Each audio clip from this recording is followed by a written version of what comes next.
All right.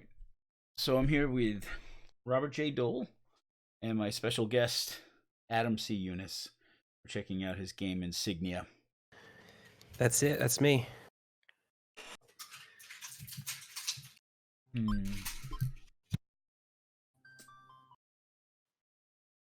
Okay. The problem is I'm seeing the video. There we go. Get rid of that.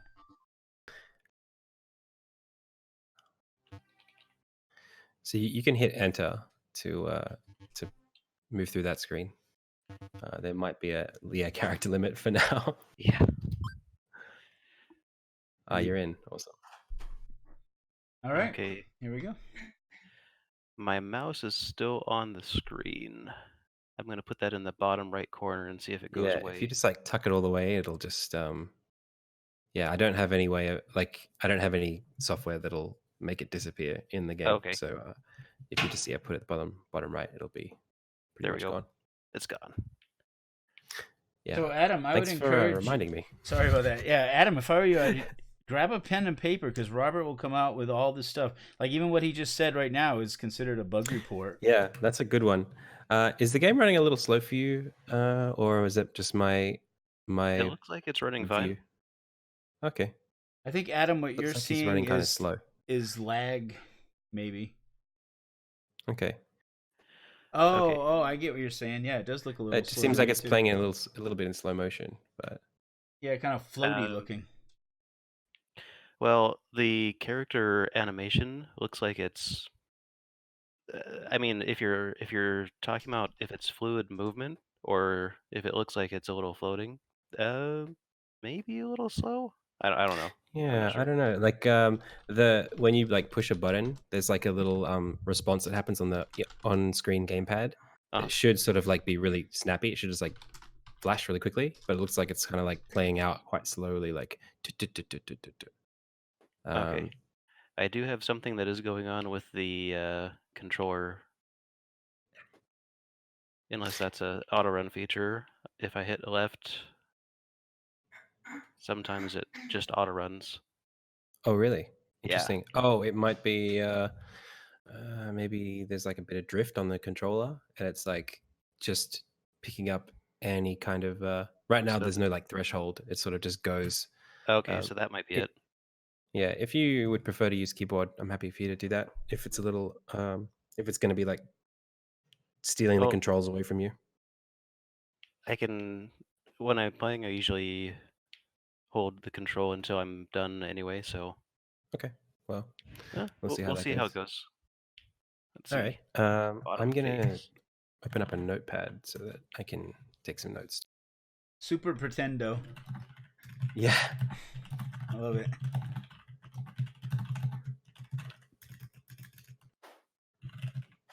Yeah, this scene is like really empty, so there shouldn't be any slowdown, but I don't know what that would be about. Robert, what are you using for a machine? I'm using a pretty good machine, actually. It's new as of, let's see, within 4 to 6 months. Oh, wow. Is it like an i7 or something like that? Yeah, of course.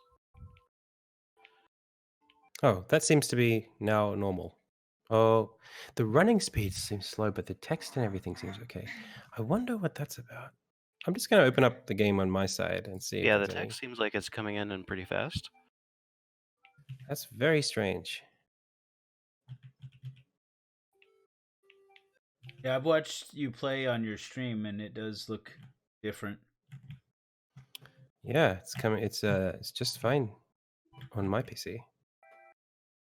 Do you mind trying just closing it and opening it again, seeing if that does anything? Sure. Do I have a button on here that actually brings up a menu? You can hit the start button on an Xbox, like the, I don't know which one that would be, or just. That's not bringing up anything. Oh, okay. Then just the like hitting enter on the keyboard will bring up a menu. Enter. Okay.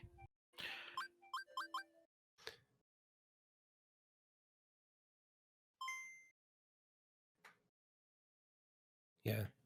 So if you like exit out of the whole, out of the whole Yep. Out of the hole. Out of the hole. Okay, and then just start it again. Yeah, Just see if that does anything. All right. Now, graphics quality doesn't matter. Monitor doesn't matter. I did set it to a different resolution. Maybe try what resolution is your monitor at? This was the default. I do 1920 by 1080, so I just put it on 1080. Yep, with no window option. That sounds fine to me. Yeah. Okay. Yep. I'll try it again.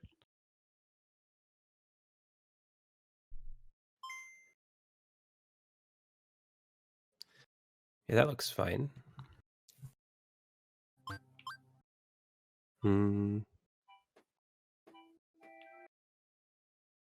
That is so strange.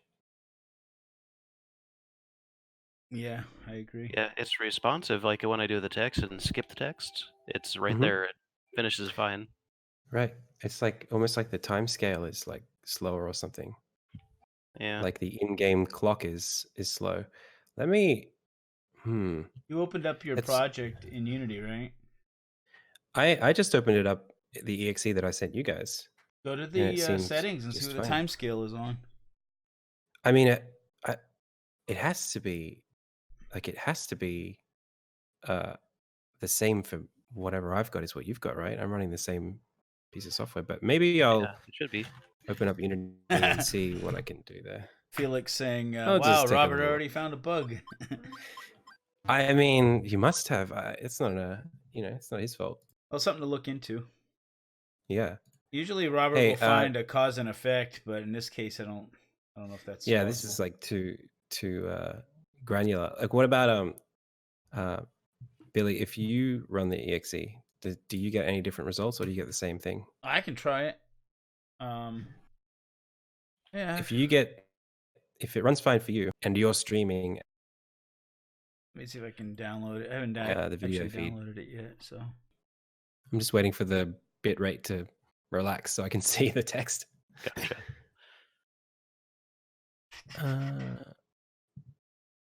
I can probably zoom in too if it doesn't settle down for you. Yeah, it seems to be stuck on like a not a very nice frame. Maybe if you wave the mouse over.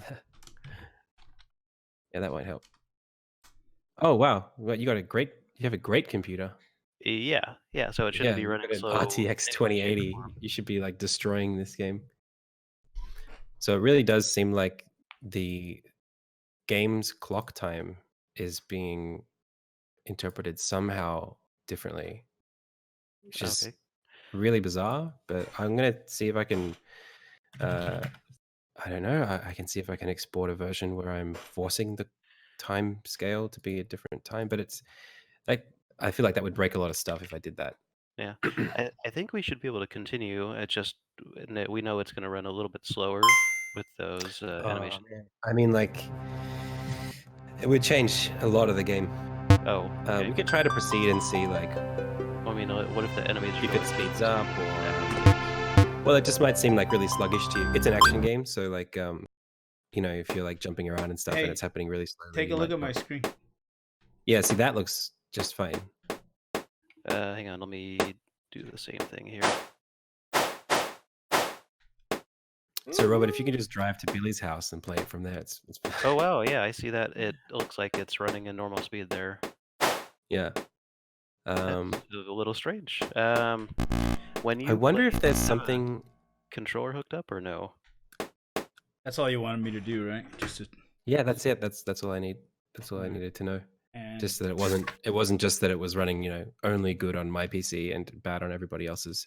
But I've taken I've taken this demo to different different places and on different machines, and it seems to be fine. This is the first time I've seen it run on an RTX 2080 though. So I really do wonder if there's something in that. All right. I'm back. I wonder what would happen if we unplug the graphics card. So I unplugged my controller, so I'm going to relaunch the game just in case. Okay. Really sorry about this, guys. Cosmotech has asked, does the Insignia engine have a variable frame rate that it tries to adjust based on the specs of the machine? not at all. No, there's nothing smart going on with the frame rate. It's just Unity.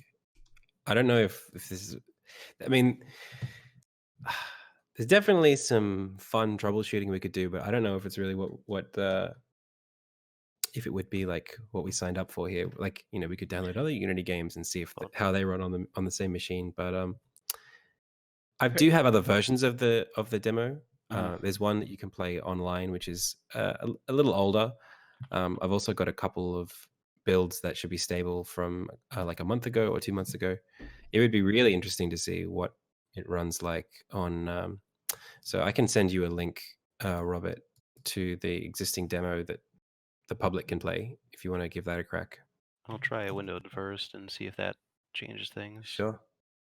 It doesn't seem to be any change Doesn't there. seem to be any different. So bizarre. Yeah, just the same kind of. He's walking instead of running, but he looks like he's running. Yeah.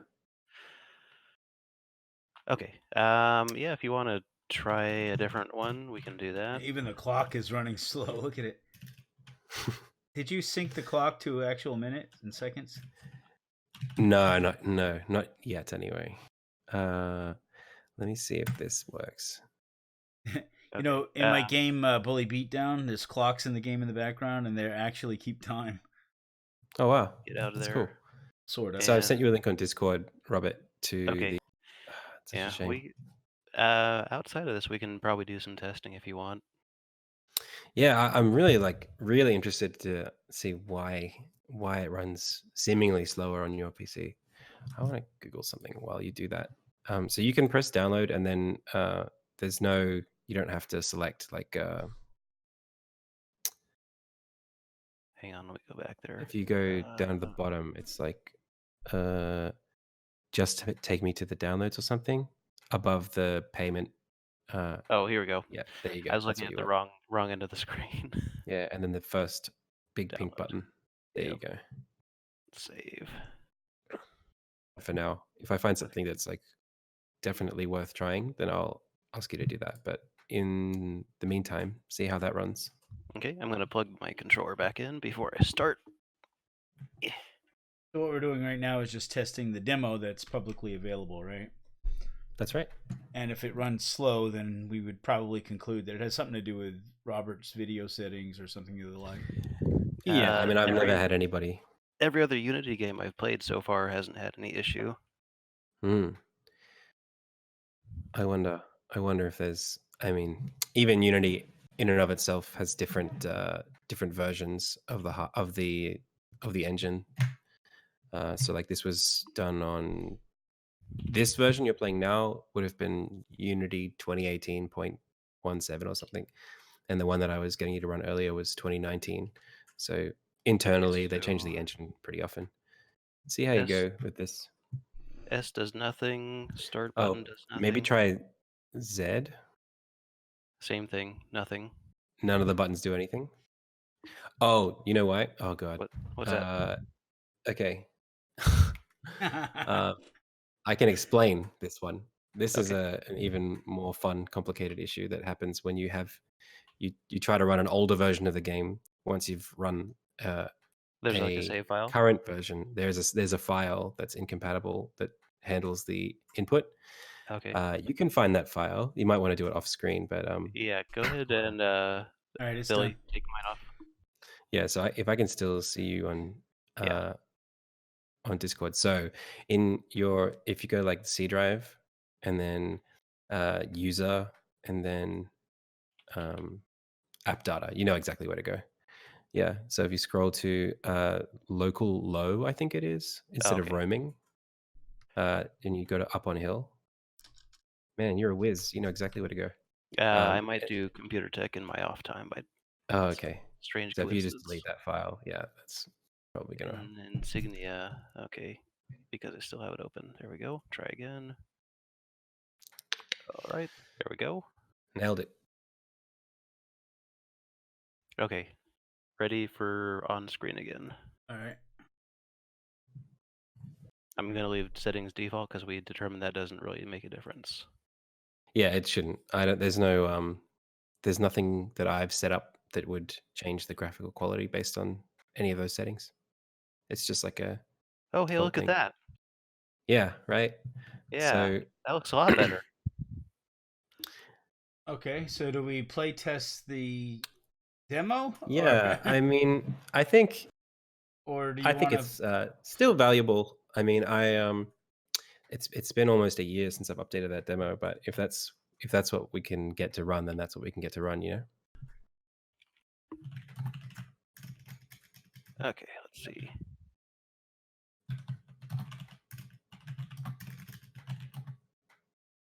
Lazy Guru, what's up? I think it's going to be the same. Yeah, slow mo again. Slow mo. Such a shame. Yeah, it's Did it slower. sort of like look like it was fast and then slow down immediately just then, or was it just my video? Probably just a weird glitch on your Okay. side. Hey, let's have a vote. What are you guys thinking? You guys watching? Should we play this in slow mo and have Robert try to break the latest build, or should we use the demo, which is has a little faster gameplay, looks faster? I'll leave it with you guys. And I guess ultimately the demo is what, 8 months or older. Yeah, it's over a year old at this point. Oh, over you know a what? year. I'd be happy for you to play test this one. I'd be interested to see what else breaks. Okay. So we got 1 vote plus Adam for the slow version. Playing slow mo, we got 3 votes now. 4 votes for latest build. Yeah, I think it seems unanimous. I would do the same. Maybe it'll snap into real time at some point. Let's see. If we're very lucky. Wishful thinking, huh? Positive projection. We can only hope. Well, we never know, I mean, it's slow for some unknown reason, so maybe it'll go fast for some unknown reason. The sound effects while running seem like they're in tune with it. Is the character supposed to go behind the stairs or in front of it? Depends on which direction. If you're going up them, behind. If you're not going up the stairs, in front. Because I just saw him walk by the stairs and he was behind them. That might be. You're probably right. Some tenuous logic describing which way we should be, in front or behind. Yeah. That seems normal. That feels right to you? Yeah. Okay. Yeah, so there's actually 2 layers of the staircase, and it looks like when you're... I think I've got it actually set up now that I'm looking at it, so that you run behind the stairs when you are walking. So you're kind of like running past them, or you run between the 2 posts. When I had a second look at it, I was looking at his feet, and his feet are actually behind the stairs, so it looks right. Okay.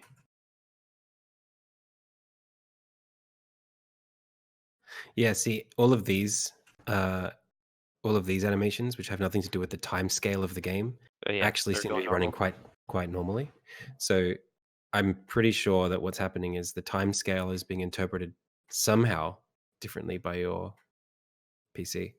Okay. Well, like I said, if you want to do anything off stream with me, I can definitely help out. Sure. I wouldn't have the foggiest idea. I would have no idea where to start that.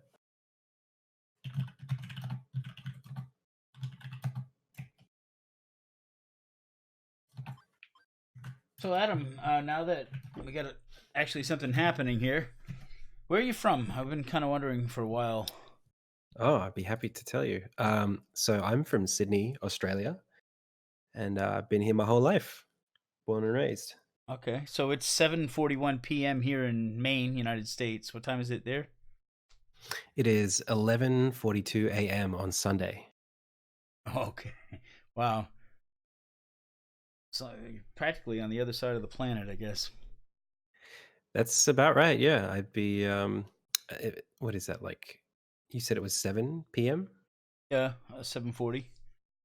So it's like 6. It's like 18 hours difference. Is that right?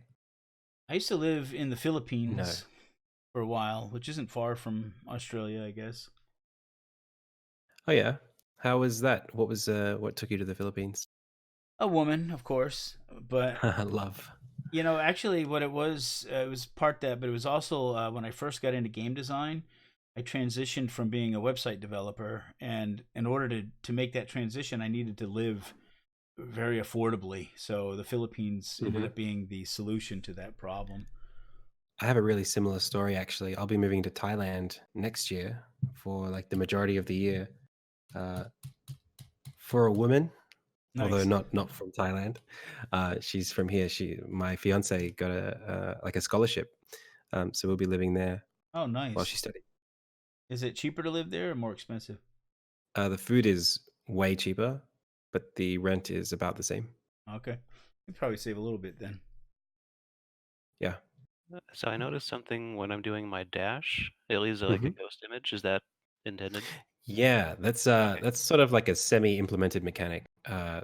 It's Cool. intended for there to be a ghost image um, of a sort, some sort of visual feedback that's where you dodged from. I Yeah. won't explain why, but yes, for now that's the case.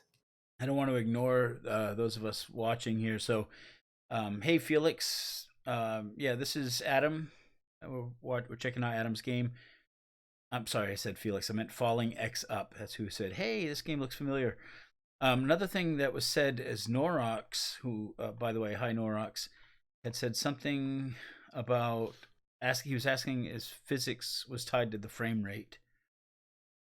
Well, I think what's actually happening is the frame rate's probably running at a very high frame rate. The actual graphics themselves are running at a very high frame rate. However, the the physics is tied to the time scale, and that is uh, doesn't seem to be running at the same rate. So the way we determine that is any time that the game is actually paused and you're moving through the UI or the UI is animating. For example, if you hit enter right now or pause on your controller, I'm not sure if that works, um, and then tab through. So so if you press like D right now, um, it should like flip to like the next section. That seems pretty smooth, right? Yeah. Yeah. I'm not sure Yeah. how If I smooth though. even spam the button, it looks pretty fast. Right. That's yeah. If it was running at like 10 frames per second or something that was really slow, you wouldn't be able to do that. Right. So I think the actual game's frame rate is quite high, but for some reason the time scale is being interpreted as very slow Yeah. because those animations run independently of the time scale because the game's actually paused while they're running, so they're not tied to time. Right. Well, hopefully you get that resolved. Yeah, I'm gonna have to look into it. There's always something. There's always some. I guess this is why you test games before you release them. Yeah. Yeah. There are some things that I do that make the game look like it's kind of running at a lower frame rate. Like in some of these scenes, you notice when you fade, when you exit a scene, there's this sort of like choppy fading out to black. The choppiness is actually intended because I wanted it to seem like it was like an older game. It's Okay. uh, but the camera motions themselves, like they zoom in a smooth way. So I don't know if I'll keep the choppiness. I sort of am as I've been developing the game, the technical sort of constraints that I thought I would apply to myself is in terms of like having a limited palette or having a limited frame rate for the animations are things that I've slowly been sort of easing up on. Like more and more, I'm allowing myself to let the game sort of have more fluid things here and there, and not implementing those like artificial, um, I guess what you call them, like artifacts. So Sydney, Australia. One of the That's things right. I am always curious about when I meet writers, like story writers or video game developers, or anybody who makes experiences, whether it's audio, video, story based, anything like that. Do you get some of your inspiration from the area where you live? That's one of the questions I like to ask people. That's a good question. Okay, so I think invariably, like there would be some aspect that's like nebulous that would just creep through my like Australian sensibilities or something like that. But definitely, like the game world itself was designed to take after different regions in Europe. So it's sort of like a um, fantasy like world or universe, but there are sort of like different sort of inspirations. So this first place is sort of supposed to be a little more like Germany Oh, okay. or Switzerland, Austria. Um, that said, the next chapter, although that chapter that is sort of designed to be more like England or France in terms of the architecture and stuff, I've got some. There's like a garden in in one of the scenes, and the garden has these like exotic trees, and one of the trees is like a kind of famous Australian kind of tree called a jacaranda. So I'm sort of sneaking some Australian things in there. Okay. I'm curious, like if you're getting your inspiration from another country, have you ever been to that country or do you know much about it? No, actually, I've never been to anywhere. So a lot of this is it comes down to researching. Um, to be honest, interestingly enough, having played enough fantasy games, Europe is such a common source of inspiration for fantasy settings that I don't know what the difference is between my interpretation of like European cities versus fantasy cities is. Right. I do some research here and there. So like some of these buildings, like some of the like architectural cues, I've sort of looked at. Like I'll Google like 16th century architecture or something like that in Yeah. Germany, or like I know for example the cladding on these buildings, they used like what's called like stucco. It's like a plaster. Yeah. So I've sort of got a texture on the wall that's got this sort of like a plastery look. Um, I, although in here interior it's like bricks. So I forget what the yeah. technical name is. I did some research on that before too, but it's basically like a it's very interesting. If anybody's watching wants to amuse yourself for about a half an hour one day, to go and do some research on how medieval structured buildings, how the buildings are actually made, especially the walls. They have separate many layers inside of them that you don't even realize are there. Like they Mm. weave together like straw and grass, and they actually put things like cow dung in there to to sort of stick it all together, and they cover it up with like almost like a plastic enamel. It's not plastic, but something that, again, I forget what the actual term is, but it's very very interesting. And there's YouTube videos you can check out online. But same as you, Adam, I've done some research in the past for how architecture was designed, and what made it this or that or the other thing, and along along the course of learning, I accidentally stumbled upon some things, some educational material that was quite entertaining. I'm assuming the character in is using an animator in update mode. By default, it would be set to normal, but since the time scale is being modified, maybe try selecting unscaled time. I think that was my No. first thought too.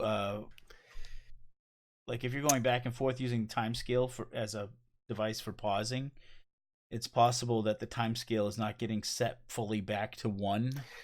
Well, that okay. So my I would consider that only, however, that um, knowing that your PC runs the game at the intended sort Yep. of Yeah. appearance, if the apparent speed is the same as what I'm seeing, but it's different on somebody else's machine, I wouldn't put it down to a game logic or implementation, like on a per character perspective, like level. You know what I mean? Unless there's like some, I don't know, some like memory that's not being set the right way. But that would be very, I think that'd be pretty far fetched to think like some variable isn't getting changed on one person's machine versus the other. Like the code should compile the same way, right?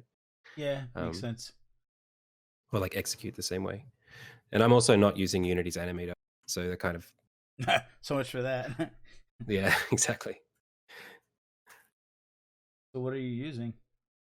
I'm using an animator that I wrote myself. It does use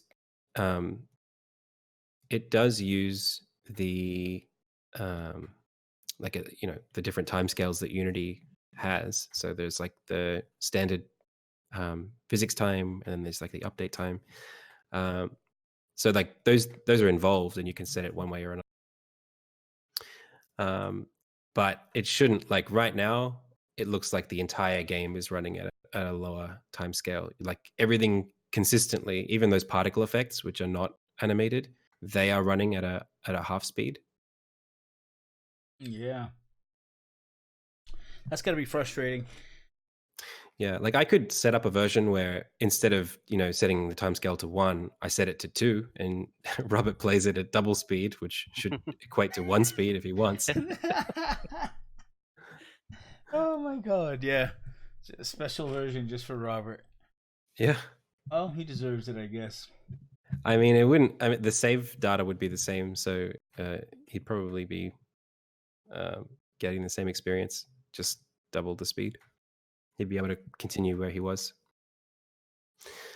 But yeah, this is new for me. I've never seen this problem before, and I've run the game on like maybe like 15 different PCs at this point over the last couple of years.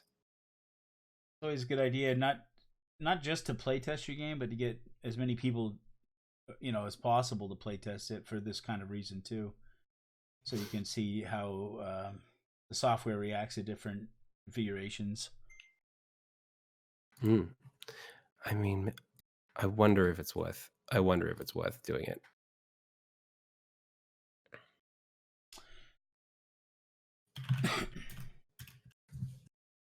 Maybe if we get to the end. So far, Robert, how's your experience been bug hunting wise? Haven't found anything yet. That's pretty good. That's impressive. Apart from the crippling slowness. Yeah.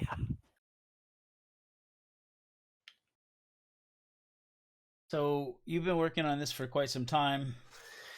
That's correct. What are we looking at here? Time-wise, it's been I mean, so a brief history. I started working on the game. I had like a full-time job. I was working in a design agency. We were making like apps and websites and stuff for broadcast TV. And I had this idea for a game or like a story that I might come up with, and that was in the beginning of 2014, like May 2014. And I didn't know how to use any kind of engine at that point. Like I knew how to program in Java, but I didn't know any game engines. I had a lot of experience animating and drawing, and so I kind of like felt like if I just picked up an engine, I would be able to figure it out pretty quickly. So I tried Unity, and it was the 2D stuff for Unity wasn't really up to snuff yet. So I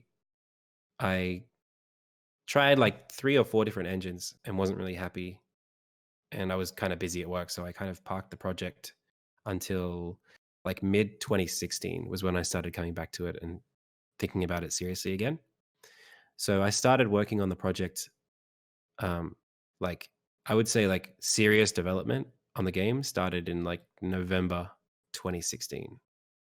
And then I kind of like left my job in February 2017. So since then it's been full time. So you left your job. You're not actually making any money off this yet, are you?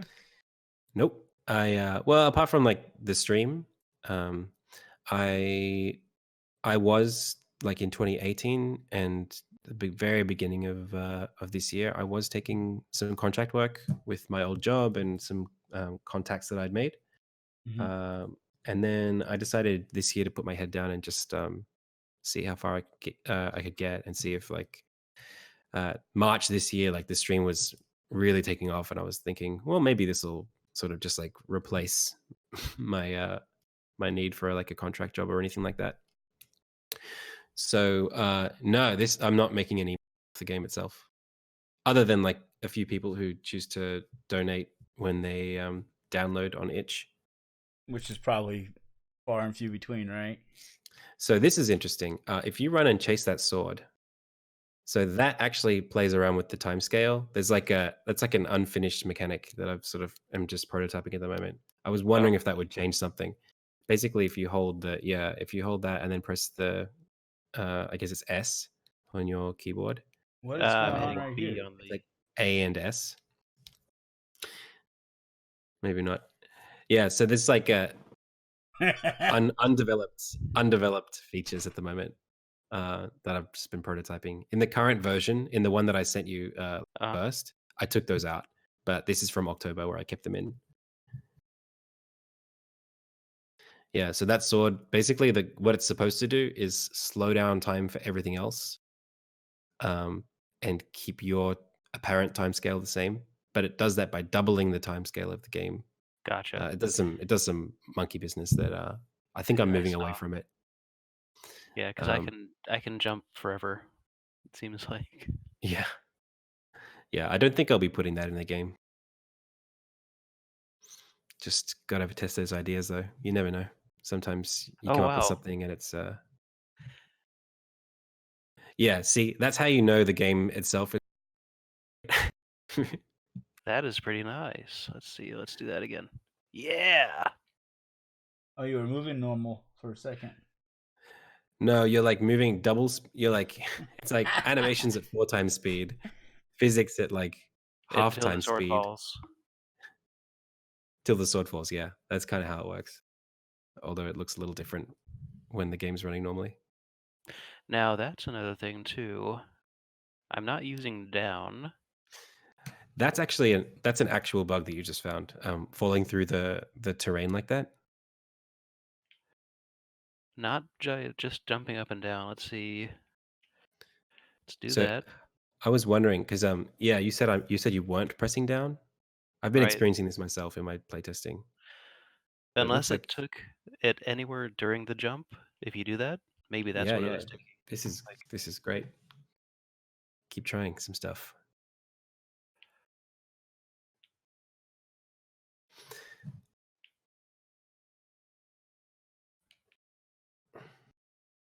I'm considering not allowing you to drop through at all if you didn't start jumping, like if you didn't start dropping through. I feel like maybe even if there is a way to do it, like just then, what were you pressing? Just up and to the right, or to Huh. the left, sorry. Were you holding up at the time? I'm going to try a couple different things here and see if I can get it to perform again. I think it might actually be a physics bug. There is so the way my hunch for this one is when you move and you fall through the air, the game detects and responds to collisions kind of like reactively. So like on the frame where you fall into the ground, Mhm. you are actually sort of poking through the floor a little bit, and then it'll correct you up. And I think what's happening is the code that determines whether or not you should be standing on that level of the ground is based on your position relative to the ground. And if you fell at a high enough Yep, velocity, which, that's what it looks like. yeah, so right now you're falling from quite a high height because you get like on that one frame where you collide with the ground, your velocity is pretty high. So it goes, oh, you must be underneath the ground. So you shouldn't be able to stand on this right now. And then just lets you fall through. Yeah, So it you doesn't probably happen wouldn't. every time. I let go of the controls completely after I hit the jump. A way you might be able to test is if you run up this hill and then there's kind of like above you, there's like a cliff where you can drop down to here from even further away. Let me try one more thing, because I'm not going to hit anything but jump, and then I'll see.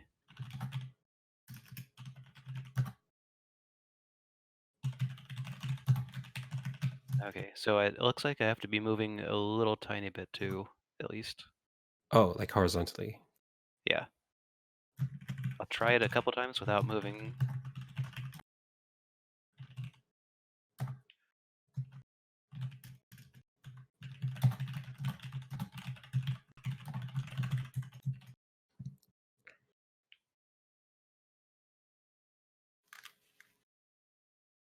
Yeah, it looks like I have to be moving slightly in a direction. Can you try doing that one more time?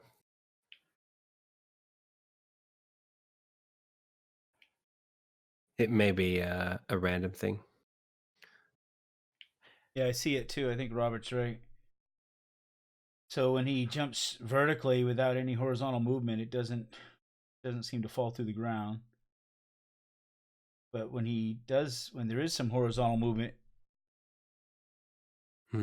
see? And is it like just some, or is it any? It's just That seemed. So if That I seemed like do full funny. speed and then jump, it seems like it happens less often. Huh. But it's more reliable if you only are moving just a little bit. Just a little bit. That's strange. Yeah, it has to be on that glitch where I'm on the high jump.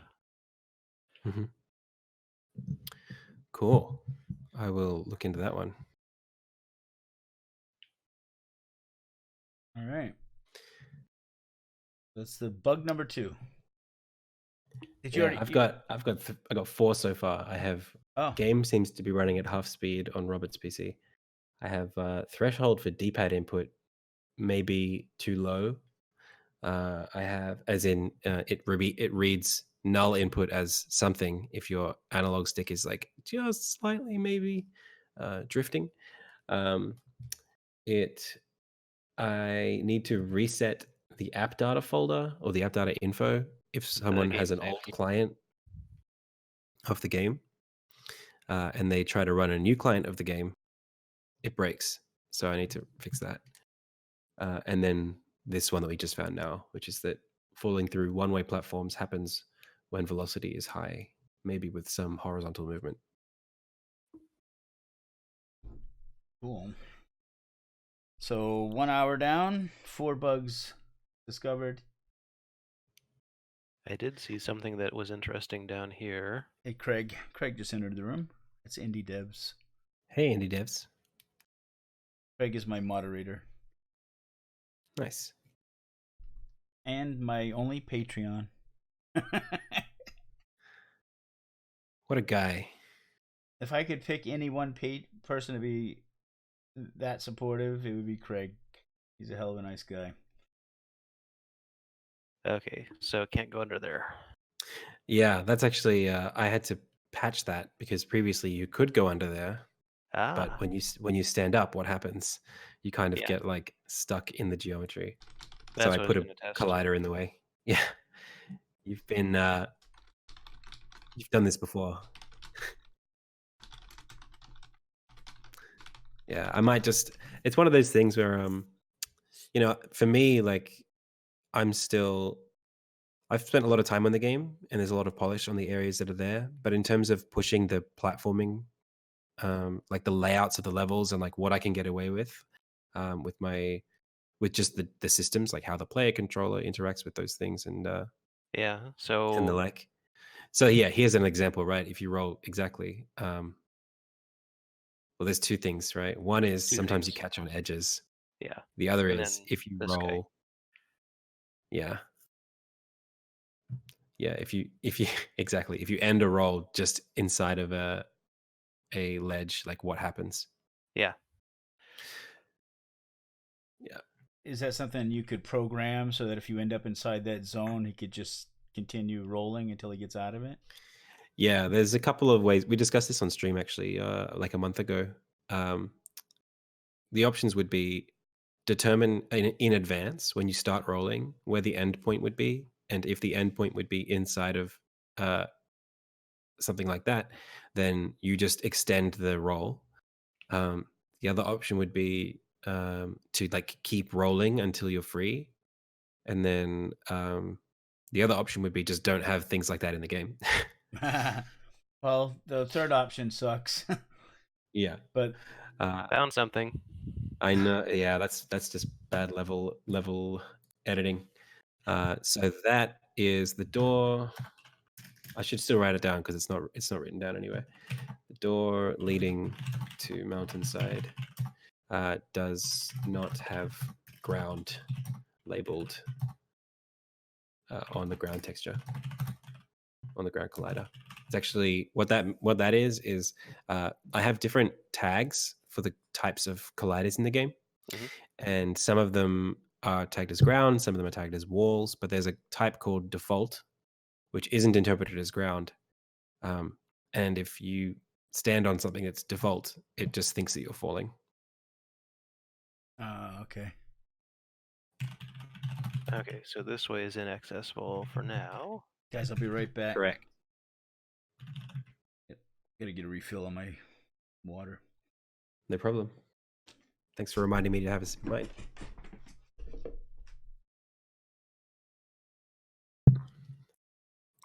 Okay, and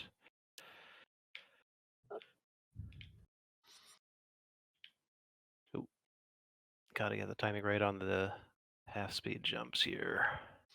Yeah, it's almost a little harder on the half speed.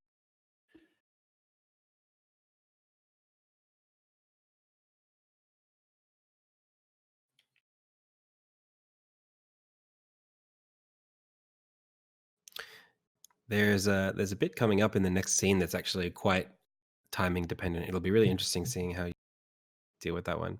You might actually find that it's like too slow. Like you might be able to have to watch it. I'll explain more when you get to it. Okay. IndieDev says, when is this game coming out? Still a while away, actually. I would consider myself like 60% of the way through the development of the game, but like 30% of the way through the content. So still about a year and a half to 2 years left on it. In terms of just making the game, and then like maybe another 6 months pre-release to get it nice and polished and marketed and stuff.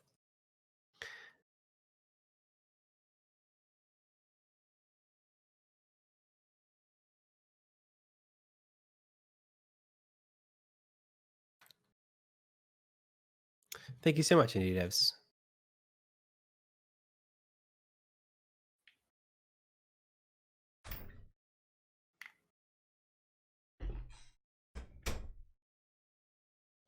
It looks even more amazing at full speed. Yeah. All right, what did I miss? Lazy guru. Oh my god. Adam will release 18 months from whenever you ask. I've gotten a few of the references so far. Yeah. Okay, so you're gonna press down and attack. Yep. Oh, you nailed it first try. Okay, well then, that wasn't a problem for you.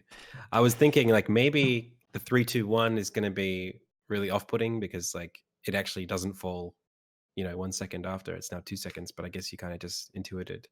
Yeah. You're like in half slow mode. He's beginning to believe. Look at that! Look at the way that guy You think breathes. that's area breathing? Because Designed it's for slow motion, huh? Yep. He's a little jiggly, huh? This guy's a little jiggly. Yeah. Wilhelm. He's a nice guy. In that chest, he used to have chocolate, and now it's an apple. Oh, okay. He's on a diet. He's on a diet. I changed it because the energy system in the game used to be, so there's like stamina you can see in the top left underneath the health. It was a cool effect And, on the stairs. Thank you. Yeah, previously the stamina didn't fill back on its own. You had to like consume things to fill it back, or at least it filled back like really slowly. So it made sense to have an item that you could use to fill back instantly. But now it comes back pretty quickly on its own. So the chocolate was kind of I see. I got the very timing relevant. lucky on that first one. Somebody shooting at you? Yeah, there are arrows falling from the ceiling somehow. A bird dropping arrows, building a nest out of arrows. Yep. I don't think they would fall fast enough to do damage. Well, it's a big tower. Let's see what gravity does. I don't know. It's a video game. I gotcha. Jeez, Billy. I I think they'd pick up some speed eventually. Maybe not fatal speed though. That's another video I watched on YouTube that was entertaining. Was I can't remember the channel, but there's some people who do tests to see how strong armor is and stuff like that. Oh, okay. Against like arrow attacks or sword. They do lots of different tests, but the one that I watched was to see how strong a certain type of plate mail armor did against arrow attacks. It's really, really entertaining. One thing I never thought about before was when you get hit by an arrow, even if you're wearing like really strong armor, the arrow shatters and shards of broken wood splinter out, and if you have any skin exposed, you can end up with like a porcupine like a porcupine just hit you with his quills, but it's all shattered wood. Ugh. Yeah, nasty.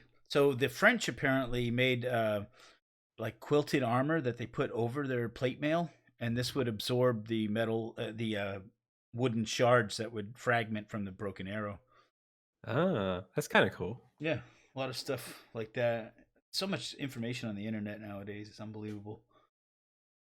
Yeah, there's people are so knowledgeable as well. Like we have so much direct access through YouTube to people who spend their entire lives only thinking about stuff. Whereas So as previously, I'm going down maybe here, the arrows aren't shooting. yes, that's deliberate. Okay. Although I'm not sure. Do you think it should be? Well, it seems like the quest was in progress still. So I mean, I didn't do anything with the crows, and they seem like they respawned or came back. Yeah, maybe there should be some sort of resolution to that in a way that makes sense that they don't fall anymore. I kind of just I thought so narratively, it's not really resolved. Like the crows are going to keep dropping arrows on Wilhelm's head there, but Yeah. I just thought like for the player coming back down the tower, I'll just save them from having to parry all the way down. But I guess there's no real Let's see if it comes I back. can either resolve that or just make a choice between giving them a hard time or letting them off easy. Yeah, it looks like it's permanently gone after I get to the top there. That's right. Okay. Yeah, that's as intended so far. Although maybe I shouldn't have intended it. What's he walking on right now? Just grass, earth? Right now, just yeah, grass. Is there audio that Yes. we can listen to? I don't think it'll come through on the channel because Oh, okay. the way Discord works, I think it's picking up on his microphone, not on his Oh, I computer see. sound. That makes sense. Oh, that's cool. I do hear audio, and I haven't found anything that doesn't sound weird audio-wise. Cool. There is a bug that I know exists with the audio, which is that at some point in this scene, it will stop looping the music track. Oh, okay. I do not know what the cause is yet. What is that creature? A goat? It's like somewhere between a goat and like a bull or a bison or something. I just thought I'd make a big shaggy goat with a mane. Nice. Like a lion's mane, and just see. I don't know. It looks really awesome. Oh, thank you. I never realized this until YouTube either, is that goats are really fantastic climbers. Oh, yeah. Seeing those videos of them climbing up dams and stuff. Yeah. Like they climb trees even. Trees? Yeah. I've seen videos of goats. The trees has to be tilted a little bit, but they'll climb up the edge of a tree onto its branch. Goats are nuts. Yeah. It's one of those things. It's almost like nature like programmed them to just want to climb things, and for no real reason, just to go up, just to go like higher. Yeah, they like to get high. They like to get high. I was working on a Metroidvania style game, actually. Just working on a platformer type Metroidvania game, and I was trying to think of something that I could do with it. And during my experimentation, I made the characters, whenever they walk up a slanted hill or a slope or whatever, the character's orientation changed with the slope, right? Oh, so they like stand perpendicular to the slope? Yeah. And interesting. It looked interesting, and I thought, and if it was a game where you were playing like bugs or something really small, that effect would be really cool, Yeah, for sure. But with a humanoid, it doesn't make sense. It does not quite as much. But I came up with a whole game storyboard, if you will, where you play a inchworm who walks on his hind legs, and you go through his whole life cycle. It's 6 volumes. The whole game would be 6 games basically, and the first 3 games are his life as a worm, and then the second half of the story, episodes 4, 5, and 6 would be playing him as a moth. Wow. I don't know if I found something or not here. Okay. There's something floating kind of above the guy's HP bar. Yes. Is that So some right kind of now, intended thing? yes. Okay. It's just not very well. What's the word? Visually, it doesn't communicate exactly what it does yet. But what that is a targeting reticle. Actually, I've changed it in the current version of the game. It doesn't float like that anymore. It's like a targeting reticle for the magic system or the lock-on system. So, okay. Right now in the game, if you were to play on the most recent client, what that looks like is a little like diamond pip that sits in the bottom left or on the left side of the health bar for the enemy.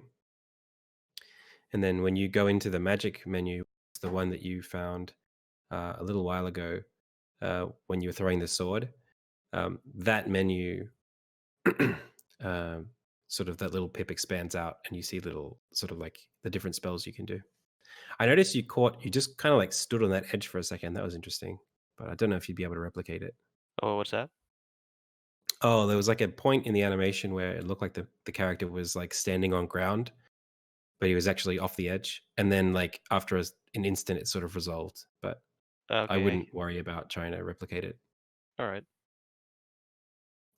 There's like I guess it's like a general amount of polish that needs to be done on like the specifics of like the character controller. You saw that? That gigantic spider in the background? Yeah. That's a bit of foreshadowing. Robert, did you see it? No, I was completely blind to that. No, I mean, it's like the gorilla. I know you're joking, but I mean, I'm serious because I think sometimes when a player's playing, they miss details like that. But I'm just curious if Robert caught it or not. Yeah. Yeah. I did. Sometimes I'm so busy playing the game, I don't notice those kind of things in the background. Oh, I sort of range.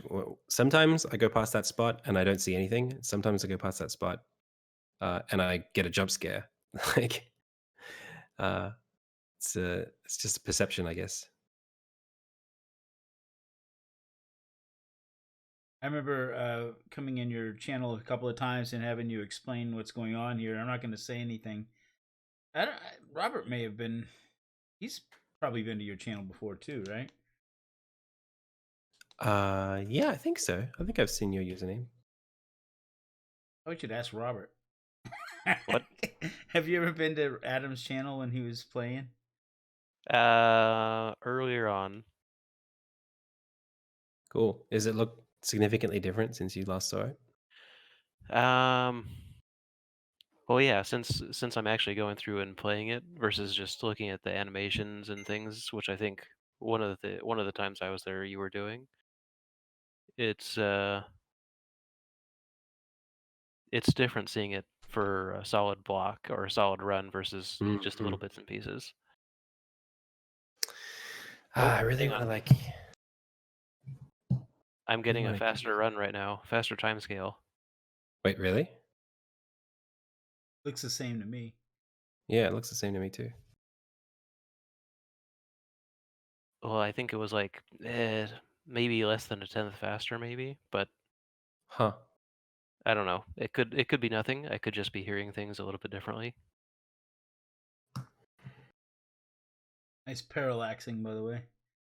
Thank you. I have like so many different things in this chapter that I try to do with the graphics to figure out like what works and what doesn't technically. Like I have like different tile systems and different backgrounds. Like in when you're above ground, the background is like one big. It's just like the sky in like a really big texture. Whereas here I've got this like repeating tile. And then I've got these other, and then I've got these other like bits that are like not quite in the background. They're not parallaxing. You can see them here, like they're like where the nests are like built into. Yeah, I see. And so like just figuring out like what I can get away with. There's like one thing that really annoys me actually. The hole where like the first spider appears, there's like a beam that it like intersects with where like the hole should be. That makes it kind of obvious that it's just a mask. Mm-hmm. So I don't know how I would resolve that. There's some. So that's bits giving and me pieces some I more gotta do. stamina, it looks like. That's right. Nice. I think you being able to see it in slow motion gave you an advantage over most players. I don't think most players notice that. Oh. Might have to make it a little more obvious. Have some like particles fly in or something like that towards the bar. Now this spot I made easier last week, so you've got the hard version. Oh, nice. I think I was watching you when you were working on that. Yeah, I had someone playtest the game. Actually, someone who's in my stream, who comes to my stream, met me in real life by chance at an event that I was. Well, I think it was by chance, unless they knew where I was going to be. Stalker. So yeah. And they really struggle with this part. So I thought, okay, I think I better just make it a little easier. I always have a hard time with platformers that require you to have like pixel perfect precision landing on platforms. You know, if you don't land just right, you fall down. You have to go sort of like what he's doing right now. But I don't get the feeling that your game plays like what I'm talking about. It's not like pixel perfect. There is actually a bit like this bit is more about timing than perfection, but the bit after this is a little. You know, like what I'm talking about is like, let's say you have a character and you have to just jump onto this platform about the size of that platform up there, a real narrow platform. Like the original Mario Brothers or something, where it's like. And if you miss it, you die. Yeah. That just annoys me to no end. Like, I can't believe. And usually it's amateurs that do stuff like this. Like, there's nothing fun about it. I can understand, like, if you missed it, maybe take a point of damage or something, but having you fall down and die and have to restart the level just. Ugh. It's a really interesting problem actually, because I have like there's like I've been thinking about things in the world that can damage you that could be like inanimate objects, like in say Super Meat Boy, there are like saw blades and stuff, right, on these platforms to make them harder. And that game has instant death. And I think it actually makes way more sense. Like how would I implement that in this game if you just like take a point of damage? Like what happens if you approach that saw blade from like directly above? Like do you just like get knocked off? Or do you stand on it? Like do you take another point of damage? Like it's kind of a bit messy. Whereas like in those games, just saying like, oh, you died, reset, it kind of like avoids any of that sort of like logical like logistics. Mm-hmm. I've seen a couple of games recently where they give you the player the choice whether they want features like insta-death or permadeath or whatever. And really? Yeah, I've seen a couple of games where they give you the choice. You can turn these features on or off. Huh. And not just permadeath, but also things like you're just talking about saw blades and stuff like that. The extra challenge difficulty setting or something that would put more of those things in the game. Yeah, I wonder, like, you found that? Yep. Oh, this man. Exists. This is fun. Yeah, that's just, I haven't got the resolution for that yet. In like, what do I do there? I think I'm just going to make you roll further.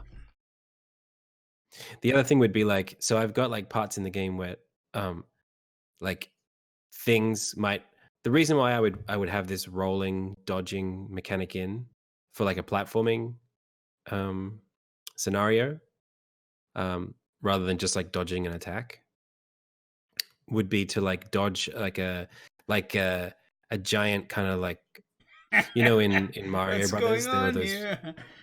Okay, so this is you found like one of the other magic abilities, like an air dash, and you can dash at whatever enemy you're targeting. So you were sort of like toggling between the Wolverine and the spider and dashing between them. which is something you wouldn't be able to do if you weren't in slow motion. But since you are in slow motion, you're Right. very dexterous. You won't have this ability at this point in the game, and I'm not sure if you'll have it at all. But yeah, for now, that's a thing you can do. Okay. Well, a thing I can do, but the players who play the next demo won't be able to do because I'm disabling it. A little bit reminded of one of my favorite games. There's a game I play called SteamWorld Dig. Oh yeah, You ever played that? I know of it. I've never played it. It's got similar, visual appeal to it, especially the parallax backgrounds. And one of the major differences of that game, of course, is that you can dig in the terrain. But it looks a lot like this. Some kind of cool artistic flair or whatever. I think I've seen some screenshots. I don't think the it's second pixel version art, is though. I think it's actually sprites. Yeah, I think it's 2D. Like it might even be hand vector. drawn or something like that. Yeah. It's got like some cool lighting stuff on it as well. Yeah. Yeah, I know there are 2 versions of that game. Like there's like a sequel. I'm not sure which one. I think the second one definitely. I know what that game looks like. I don't know what the original one looks like. Well, I played the original one and I fell in love with it, and then I anticipated the coming of the second one, and then by the time it came out, I was just disappointed by it. And what killed me, I'm not a big into reading while I'm playing a game, and I think there was just too much reading in that game, in the second one. Yeah. From at least to appease me. Yep. I don't know how much reading is in your game. We kind of glazed over it, but yeah, it's one of those things. Like I wanted the game sure, and without dialogue, like spoken dialogue, reading's the only really way I could think of like expressing the story that I want to express. But I'm still trying to find the right balance between like how do I, for people who do just want to like play the game and don't really want to like sit there reading for too long, like what's the balance between telling them like what they need to know and letting them run versus like trying to really like enrich the world and like be very clear about I can tell what's you happening and why. my opinion on that, just for what it's worth. Give me the option to skip it and don't punish me for not reading it. So yeah, I have that's a good. I like that. I like that take. I think right now there are some things that I've started to do that I don't think I'm finished with it, but I think I've started to do things like text highlighting on like keywords, things like that, so that if you are like skipping through and you're not reading, every single word, you might be able to like, so you can like press a button to get to the end of the screen, and then you can press another button to advance if it's still rolling. So you could like skip to the end of the screen, see if there's anything important, and then just like skip again until you see some color in the dialogue system. That's the first thing. Then there's skipping the actual whole scene, which is what you described, which I'm in 2 minds about. I think definitely like skipping things that they've already read at least once, for sure. I'll give you an example. I'm playing a game and some dialogue comes up, and I'm like, I don't want to read dialogue right now, so I go skip, and I continue playing the game, and I don't know what to do. I get stuck, and I just don't know what to do, and I get frustrated. And the reason why I'm so frustrated is because I didn't read the dialogue, which said, "Go get the key from the old man." Yep. And I don't know that because I didn't read it. Because you didn't read it, right? There should be something that reminds you later on, like if you haven't. Yep. The game should intuitively say, "Okay, yes, he doesn't know what he's doing because he didn't read this." So yes, like yeah, it's one of those things. Something. It's like that's kind of like, to me, it's in as like as somebody who hasn't developed this game yet, like my intuition would be like, that's insane. Like they should read. I should make them read it, and that way I won't have to do this additional thing to like support their like shitty behaviors. But that's a bit, that's not how people work. Yeah, I'm a shitty behavior guy because I don't. Yeah. I read all day long. Too, actually, when I play a game, I don't want to read. Yeah, I'm the same. So I do have like in the game right now, there's a menu you can go into in the journal where you can read through and get like the really short version of where you're at in a quest. Yeah, and what the next step is. that's what So what you need for sure. I don't know if you have it in your game, but yeah, even just a it's in there. checklist or something like that. Yeah, it's in there. It just doesn't. I wonder, like, if you could go like one step beyond that, and like actually prompt the player to read that, at certain points if they haven't done X, Y, or Z. You know, it Like, kills me. hey, One of my games, I have a game I wrote called Zombie Balls.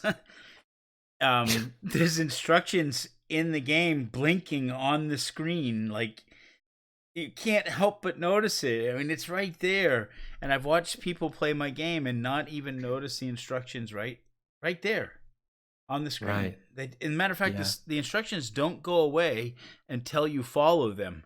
They stay there. And people still like struggle for 10, 15 minutes at a time saying, man, this game sucks. And then they finally oh, notice it and they go, oh, that's easy. there's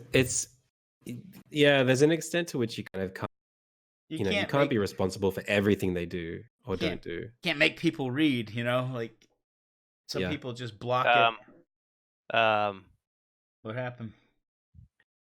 he's off screen now. Yeah, he'll come back. Oh, he does that on This boss purpose? fight. Yeah, well, it's kind of like I don't have any world collisions for this boss. Gotcha. He will stay on the plane that he spawns in on. As he was dying, he was able to shoot off one last thing during his Yeah, death I need animation. to fix that. What's going on with his graphics right now?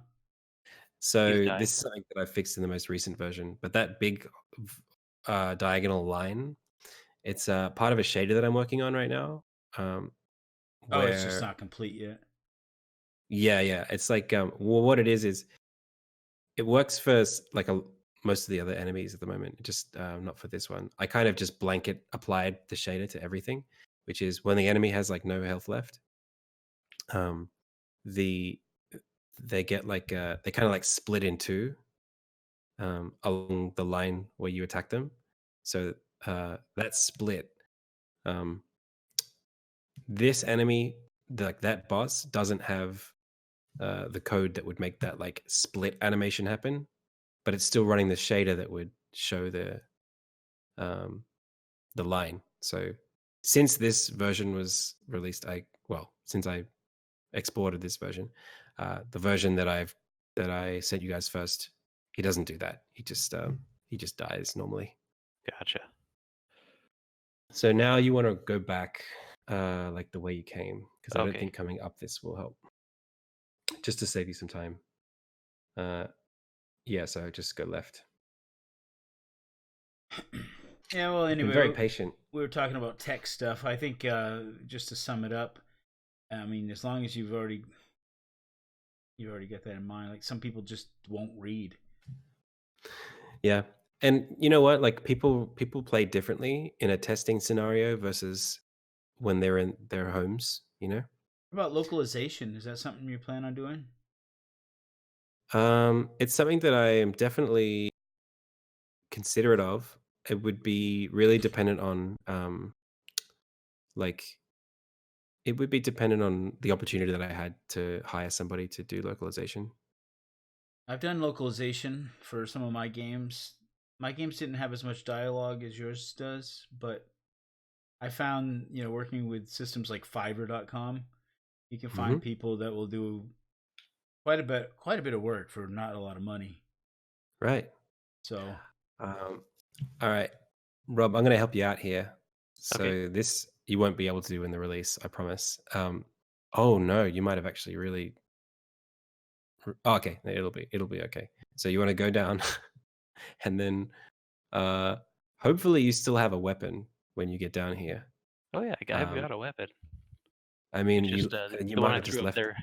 Oh, okay, cool. Weird. So if you hit attack on that yellow stuff that's blocking the gears, that will free up the elevator. Okay, I thought that was just part of the graphic. So I know that's a problem that I have. I don't know what the solution should be for that. maybe have the yellow stuff blocking the path so you can't jump up through the channel. That would be an interesting idea. I still don't know, like, how do I, like, in my game, it's like a lot of it is kind of like, you know, these like hand-drawn sprites, right? Mhm. How do I like visually communicate to you, this is something you can hit versus this is something you can't? Like enemies are can't- pretty straightforward. I can't hit it. Well, because you can, there's an alternate way to jump up there. I mean, visually, the best way, in my opinion, would be to just block it off so that you can't jump up there. Right. But then you would have players who don't realize they can do anything and think, oh, okay, I'll just go away now until. Oh, I got you. Yeah, so You they know what I need a mean? clue to know whether that they can hit this thing. Yeah. Or like just don't have like random one-off that. Like that's a mistake that I made. What's up with this guy? He needs a ride back home. Ah, lucky leprechaun. Yeah. Yeah, earlier on there's a quest that Robert picked up where there's like a chimney sweep dude and his brother's gone off play like to play in the hills while he was at work, and so he's gone missing and we just found him, so we're gonna take him back home. It's H pretty Monkey lengthy. just offered some advice. He said, "Make the gears look like they're struggling." That's pretty good. Like they're trying to go and they don't. Makes sense. Yeah, it's interesting because like I think Robert picked up that you could attack the globs of like yellow stuff on the webs pretty instantaneously. Yeah. Yes. But I guess it doesn't look exactly like that.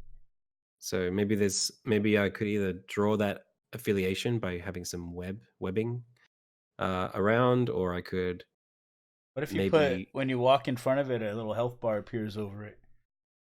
Oh, that would do it immediately. Yeah, it's kind of it's a brute force solution, but that would do it. Oh, it doesn't. I don't know if it makes sense that it has a health bar, but Right. That's what I'm saying. Like it's not super elegant, but it would definitely. yeah. People would know straight away. Or if you walked in front of it, it shimmered or something. Right. I do have a shimmer for things you can interact with, and I guess that's the sticky, right? Like I've got in the game. This is, I guess, comes down to like a design language thing. Like in the game, I've got things you can press up on, and there's some dialogue that'll start, or Armin, the main character, will try to do some sort of action. So we can't kill the little kid. Wait a minute. I got an idea. No, he can't kill the kid. This little kid is just a few steps away from that, right? Mm-hmm. So what if you just put him near the yellow stuff and said, "Oh dear, we're stuck in here. Maybe you can break this slime." Like get him stuck in the slime. That's crazy. Hang on, something's going on here. What's happened now? Hang on. I've lost control. Uh-oh. You're falling forever. Can you use one of your magic abilities? Yep. Use your leprechaun ways. There you go. You're back. Yeah, having him be stuck in the slime is perfect. Then you could. Because then it's like you got to get him out, right? Yeah, that makes sense. Ah, now you genius. have the ability to use dialogue to instruct the player what to do. Perfect. Yeah, and it's clear, like visually, if someone's get them out, it's like an action that's required, right? It's like a. So what is this? Rather than just. Is that the first time you meet him when you? Mm-hmm. Yeah, you don't know. I mean, there's a quest that tells you you're supposed to look for a kid, and the dialogue when you pick up the kid tells you who he is and what he wants you to do. Did I just multiply an enemy? You respawned some enemies, actually. Oh, so they have a spawn timer? No, you did an ability that you get later in the that allows you to bring them back to life. Oh. Mm-hmm. It's when you hold down. You're discovering all the things. There are other abilities that are fully implemented right now, but that one is actually quite complete. Which is if you clear the screen of enemies, and then hold the ability button, which I think it might be A if you're using the keyboard, or it's the left shoulder button if you're on a controller, and then down, and then S or the yellow button on the face buttons. That will sort of like he'll like thrust his sword into the ground and respawn the enemies. Gotcha. It's the intended purpose for it later on in the game. So right now, all the enemies are just kind of like for killing. But with those spiders, for example, like although they respawn themselves, you like need those spiders to be around to do the puzzle, right? So Mhm. the idea is that like later on, there'll be abilities that you have that can like throw enemies up into the air or push them around so that you can sort of use them for platforming purposes. But of course, Gotcha. if you kill the enemy, then you can't do that. So therefore, I wanted for there to be a way to like bring them back if you like muck up a puzzle. Gotcha. So that's like groundwork for later gameplay. Do you have a weapon anymore? You should, but I think he's testing out the collision with the wheat at the moment. Is that right? Yeah. Or Yeah, you trying can to rather. walk. You can't walk past it, but you can fall through it. Oh, okay. Makes sense. Yeah, it's kind of like I wanted to encourage the player to attack it, so that's why I make it stop your momentum. Wait a minute. Um, Do I have to go all the way back to where the kid was? Yeah. maybe. I think, yeah. I don't think I have a solution for spawning him into the same scene that you're in. It's not a mandatory quest, so if you kind of want to move on, you're happy to, or you're welcome to, I should say. But I'm happy to watch you do it anyway. I gotta get up there. So what's happened? He has to redo this quest. Oh, he just he died while doing the escort mission. So you either just can try it again to pick him up where you found him and run back to the town, or yeah, I guess just leave him. Oh, that's where you first encountered him. Yeah. Gotcha. And this is kind of like an optional secret path. This is just for funsies. Iron ore. Iron or what?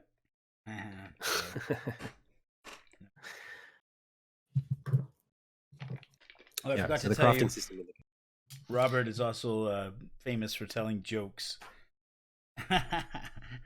Well, he usually does one or the other. He doesn't game test and tell jokes simultaneously. I'm invisible to this guy right now. Yeah, that's interesting. Maybe it's because I'm not on ground. Let's see. It might be because you're carrying. No. I don't know. Come on. If you hit Come him, on. he'll probably react to you. But Come on. Kill the kid. Kill the kid. Kill the kid. I think I've seen video games like that before. Like that one where you ride a bicycle and you get your son on the back. What? You ever seen this? Oh, yeah. I know the game. Happy Wheels. It looks ridiculous. Huh. I can see you now. He was a pacifist. He was just Yeah. just minding his own business. Yeah, he's still passive. Huh. He's just a nice Wolverine. Why would you?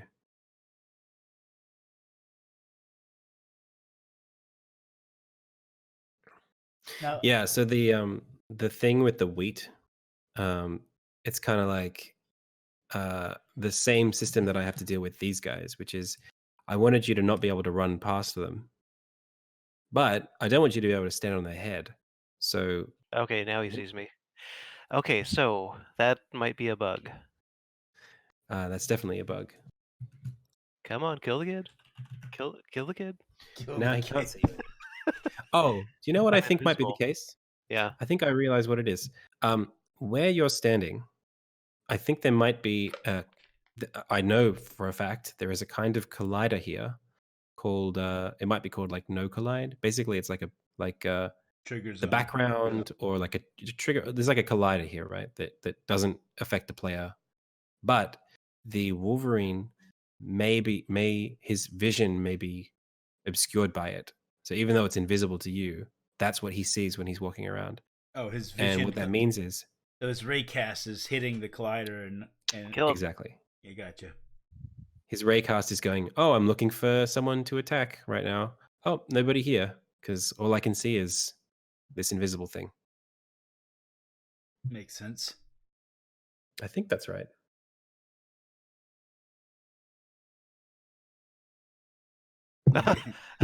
Is he gonna throw the kid at me? Oh my god. It's Yep, so that's the thing he aggressive. can do. Yeah, I put that in as a little Easter egg. That is pretty good. Come Yeah, on, if you throw the manage kid. to get going in the open area, he'll Ow! He got super. me with the kid. Uh, that's nice. I forgot I gave him a hitbox. Yeah, so there are some things I do to kind of flag that that quests are moving forward. I don't know if you noticed. You probably didn't notice, but in the very top left of the screen, underneath the HUD, when you pick up Gunther, the boy, a little like script shows up in the top left to let you know that that quest got updated. Okay, so when I have him, I definitely am invisible to enemies. Huh. That's See, like they interesting. turn around like Maybe. they're gonna do one of their attacks Oh, or actions. oh, he has a collider. Maybe his collider is obscuring yours. Possibly. I mean, I can face them and I can point away from them. Same thing though. Yeah, but the collider. So the character, if you put him down by attacking or jumping or anything like that, Oh, I have to dash. yeah, rolling will do it as well. So there's a collider for how you talk to him, right? Like, and you don't have to be right over him. You can be like in front or behind by a little bit, and that collider may obscure the enemy's vision. Yeah, so I'll I can, write that. aside from them having colliders for the enemies, I could probably walk past every single thing here. Mm-hmm. So is that something you can fix by just adjusting the collision matrix or whatever? Yeah, it would be. I would just check to see what layer it was on. If it's on triggers, then I make triggers invisible to the enemies. So the enemies have like a layer mask Yeah. that's like just a bit shifted or like a bitwise sort of matrix of like things they can see. So I would Yeah. just turn that off for them if they can see it. Seems like a simple thing to fix. Yeah, really easy. This game is too complicated, man. So many mechanics. There's so many things that can go wrong in little scenarios. I think that's probably like the one thing I not regret but didn't appreciate. Just like how much easier it is to debug a game if you have like fewer overall systems. Yeah, there's a lot going on. I mean, I've I've made a few games myself, and always in the beginning everything goes real smooth and quick, and the first couple of weeks or month or whatever. I build games pretty fast, Adam. Mm-hmm.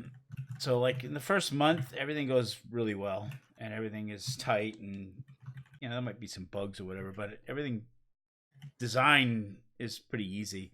But then after the game gets to a certain level of maturity, and there's a lot of systems happening, things start to become much more laborious. You want to make one small change to the game, you've got to change like 12 different systems or whatever sometimes.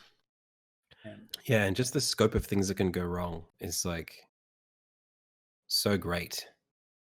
I found some art that Yeah, is I mean, you saying definitely shouldn't be able to get up there, but I'd probably right now like the clearance is good if you're just jumping like a normal height. But yeah. yeah, I guess jumping at a super height, I would probably need some way to solve that. I suppose if you It's were to fix the problem that he's having, you wouldn't be able to jump that high, right? yeah, no, you can't jump that high normally. That's some magic. Robert Magic. Yeah, he's figured it out. He's cracked the code. Now it's interesting. I saw some wheat icons. Yes, that's another bug. Okay. So there is a yeah. What On that is? everything that has a action, or maybe? There is a game object that tracks all of the enemies or things that are alive, like biotic life that you've defeated that you can respawn. And the thing that shows those little ghost images that exists on the camera, And so if the camera is persistent screen to screen, those things follow you scene to Okay. scene.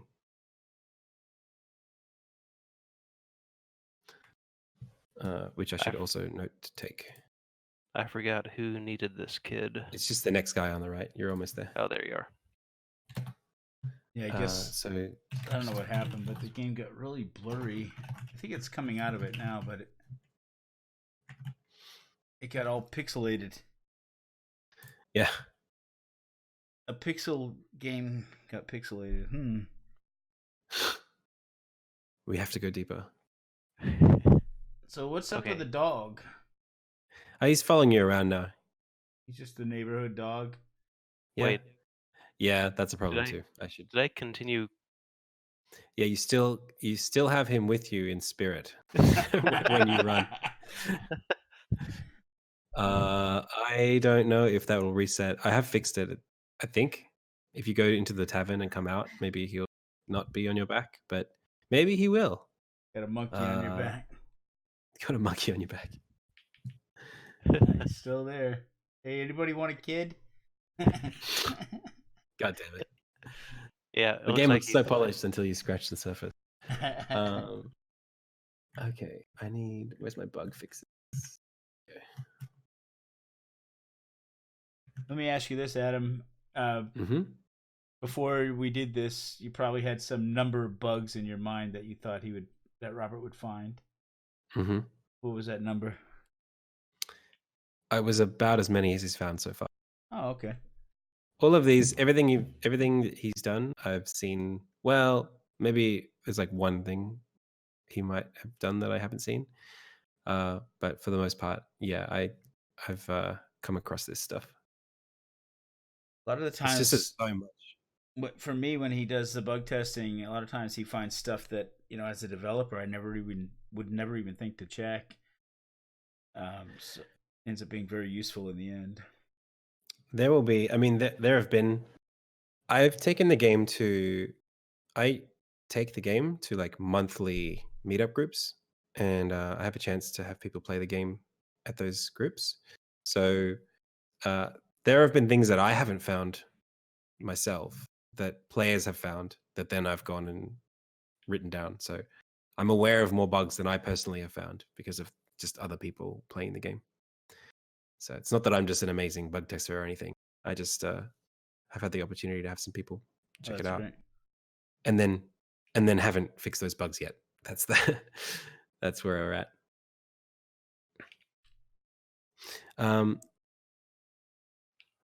Do you want to, if you were to open up the newer version of the demo, some of these bugs may not be here. I don't know if you're interested in trying that.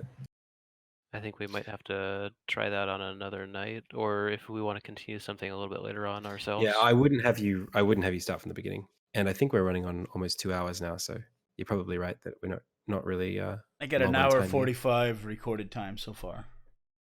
Yeah, that's all good. My hope, it would be interesting to see if the newer client even works at all. Gotcha. If it doesn't work, then that's something that I would consider a bug. If it does work, then you should be able to load in at the same spot that you're at and just continue as you are. I got another question for you. Sure. So I started talking about one of my game ideas that was a multi-volume game. It was going to be a very similar, I guess, to what your game is in terms of like being almost Metroidvania, but more story-based. Sure. And I mean, I've heard you compare your game to Zelda, and the game that I was thinking about, really not so far from what you're doing, except it's a completely different world, with bugs, tiny little 1-inch creatures or whatever. But almost like, have you played Hollow Knight? Yeah, Hollow Knight's a really good example of what I'm talking about. So anyway, one of the things I thought about from a marketing standpoint was how to make more money, how to draw more money out of a long-term project. So I thought, this is something that I'm going to spend thousands of dollars on art assets. I'm going to spend maybe a year making this game, which would end up being the biggest project I've ever worked on, really. How do I justify doing it? How do I draw more money out of this without making people feel like I'm, squeezing them for all they're worth, kind of thing? And so I thought, well, break it up into multiple volumes. Yep. Release it in little mini, stories or whatever. Yeah. So I thought the idea was good, and as far as monetization goes, it made sense because you could give somebody the first volume and make it your best work, and if you can manage to get them hooked, they'll probably buy the rest of the story. Yeah, I definitely have considered that model for my game because my game takes place over 5 chapters, and you would think, well, why not just release the first chapter when it's done as a finished thing and see where it goes from there, like you said. I've heard people say that it felt cheap of me to charge people multiple times, but you think about this. I don't think that's the If case. you're looking to get $20, $30 for your product, and you end up selling them for $4 or $5 per volume, you're actually doing a service to them. You're saying, "Hey, look, here's the game. Try it for a small risk investment, and if you like it, you buy the rest of it. And if you don't, then you walk away without having." I think that's a sound model. I don't think there's a problem with that. And I think most people would appreciate it. 2 things. One, thank you, Robert, for demonstrating this bug. Is sliding uphill. basic. Yeah, it's to do with the player controller. When you're moving up in space, right? If you come up through on the left here, we've got that multi-tier ground. As you're coming up through that ground, I don't want you to be standing on anything, right? Because you're still jumping. So I wrote a rule that is, whenever you're moving up, even if you're touching the ground, if you're moving up, still play the jump. Continue with the jump animation. Yeah, But in this jamming case, on the because we're jump moving button. up at a 45 degree, we should be on the ground, but we're not. So maybe I should factor in the Well, slope. that's not it. I'm jamming on the jump button as I'm on Oh, my you're way up. jamming? Oh, Yeah. okay. Huh. Well, maybe I'll just not let you do So that. it's probably not a bug, but it's just something goofy with the animation that I can make it Yeah. look pooping on his way up. I've definitely experienced the animation sticking even without meshing, but meshing seems like a separate and unique problem. I haven't been able to do it without doing the jump button. Okay. Oh, it's no, it's once you've jumped once. So if you jump and you happen to be moving up and you don't move down at all, so your velocity stays positive in the y direction, it just goes, oh, you must be coming up through the bottom of another tier of ground. So we'll wait until your velocity goes to equal. Yeah. I can make it happen with the button, but then once it happens, then I can slide the rest of the way up. Exactly. Yeah. So it's there we go. trying to be smart, but it's not quite ready yet. Can fall up slopes would be that bug. So in response to what you were saying, Billy, the only reason I have sort of stayed away from that model for my game is that from a story perspective and a mechanics perspective, the game is sequential. So if someone were to play the first chapter of the game, the second chapter of the game requires them to know how to play the first. I might have got another bug here. And so I think the value proposition, I wonder if, well, my intuition says that there's a few things that would get in the way or be challenges. One would be release cadence. If I'm releasing once a year, people might lose interest between that time, or they might forget how to play the game. And so all that tutorializing that I did in the beginning is kind of lost, or I'm asking them to refresh their memories by playing the first chapter all over again. The second thing would be pointing down. What happened? I locked myself pointing or going down. He's crouching perpetually? Yeah. Is that can you press you're holding an Xbox controller, right? Yeah. Or are you pressing the keyboard? Try like moving it around on the D-pad and also the stick. Like it's just it's always down. That's interesting.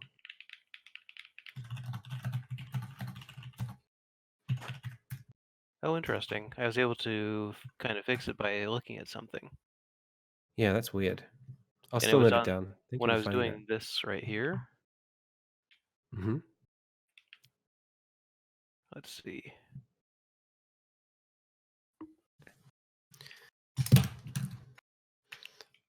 It's kind of interesting. It's almost like you're able to find the bugs even better at this slow motion. I could have just said that I did that on purpose. This is all intentional. So what were you doing? You were like crouching and turning. No. I was just regularly jumping up this thing right here. Yeah, So I can't tell exactly what it was, that's weird. but he just started crouching, and that was all she wrote. Well, I'll note that one down. Thank you for finding it.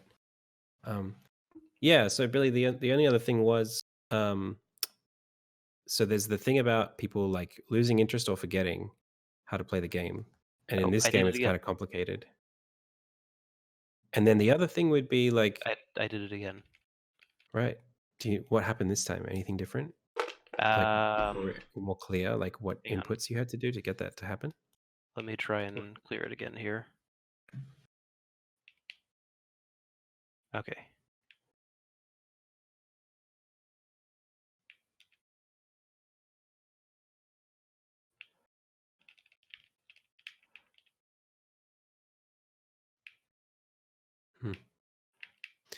Yeah, the other thing would be like, how do I gate people from playing, like, say, the third chapter without having played the first or second? You That's set it the up only other like thing. a DLC, right? So that when they buy one of these things, they're adding on to the existing game. So you would do the same thing that your game already does. So they would always play episode 1 first, and they would only be able to play episode, say, 4 after playing 2 and 3. Yeah.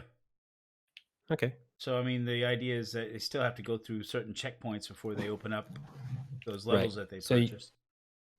Cool.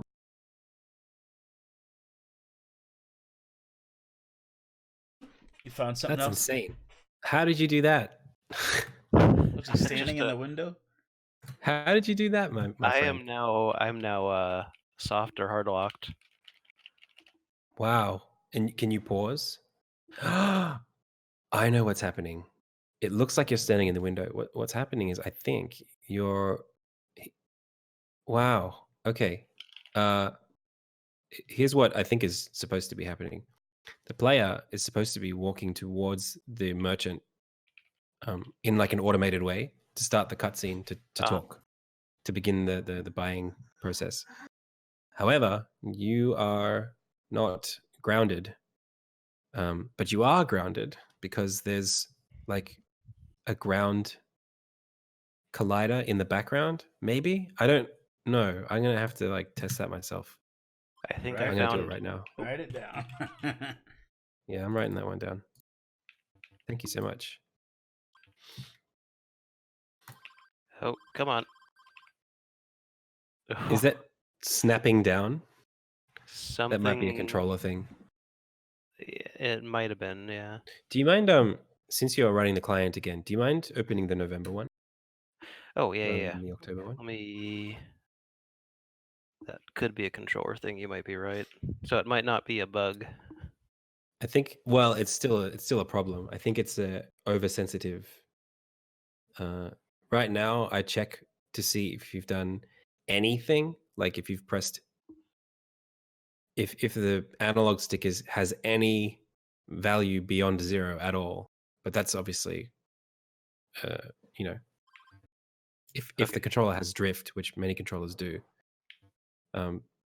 that's not a very realistic threshold. So I think I just need to increase the threshold for the 0 point. Yeah. And that could be the thing that's making my weird. Oh, that's why he's crouching. Maybe he's crouching because he thinks you're pushing down. That would make sense. Interesting.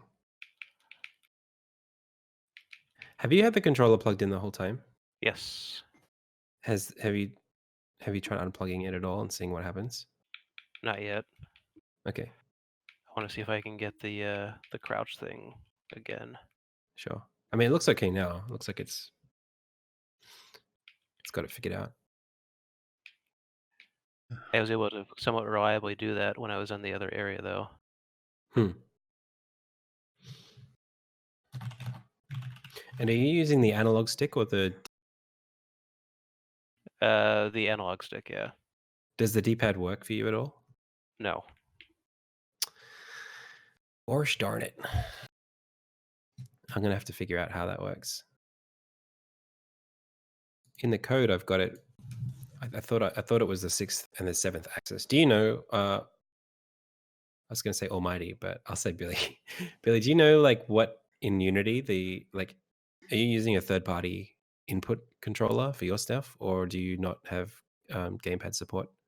People got kind of mad at me for Bully Beatdown. I designed it specifically for the Xbox 360 controller. Okay. And I had a couple of people complain that their Steam controller didn't work right, and they had to reconfigure their PS controller or this and that. Oh, right. And at the time, I thought, hey, that's not my problem. You should buy a good controller. But it's not the way the world works, you know. No. I ended up doing a little bit of extra work on the controller settings to get it working to some degree. But in the end, I don't own a Steam controller. Yeah. And I don't really. If you need someone to play test it, I do have one. So if you ever need me to, I didn't want to drop the $50 or whatever it was, you know. Yeah. You know those That's how I feel about the Xbox that controllers. I had access to? Sorry? You know those magical abilities I had access to before? You no longer have access to them. I took them. Right. And you can see that white dot is now a yellow diamond with some like metal bordering. I think we found out the controller is sticking a little bit, or the threshold is very, very low. My idea was if you were to release your game, even like if you waited until it was finished, instead of putting out one and then months later another one and then months later, you could publish the game, and just an idea for you, have one full version of the game that costs, whatever, $25 or something like that. And then you would have the option to buy just the first volume of the game for $5, and then have each volume, like say 5 volumes for $5 a piece or something like that. So that's not a bad idea. It would give you the ability to sell more games at full price and broken up into individual smaller prices, which I think would probably, having that much choice over the matter. I think what I like about it is that it creates a price point that people can access the game at that's lower than the full price, which I like. And there would be people who wouldn't be able to pay full price. Right now, my model currently is that you can play this demo for free as like a taste test. But I guess in your model, it's like those would be sales. Well, you can do the same thing. You can make the first volume free. But I think there is something like. No, definitely not. There is still something in the idea, and maybe even having, if you were to buy it in bulk, that be cheaper than each chapter. So like maybe if there's 5 chapters, there's $5 a chapter. So if you were to put them all together, it would be $25. But if you buy it all together as one, it's $20 or something like that. Ah, there you go. That makes the most sense, actually. People will impulse shop and buy the cheaper because they get all of it at once, and they'll feel like they're getting a deal. Yeah, honestly, my mindset on it, you can see this isn't the game that's like gonna give a huge return on like my per day investment. Like there's so much in this that doesn't go towards the. There's like diminishing returns, right, on things like art assets, and I've well past that point of like peak investment on assets versus the return that I'll get, right? I could have made a game that looks much simpler has the same story, same gameplay, but I spend a third of the time on graphics, right? Um, the so as a developer and like a business person, uh, of course I want the game to be profitable, but I'm probably not like, I don't know. I guess I should have like, this isn't really I feel like I sort of like owe it to this game to just be like really straight up about the business model, if I can be. Of course, I don't have a publisher right now. So when that happens, which hopefully will be within the next 12 months, I haven't really been like That was how tendering. we started this conversation. We started today with somebody reminding you that you'd always say it was always 18 months away. Right.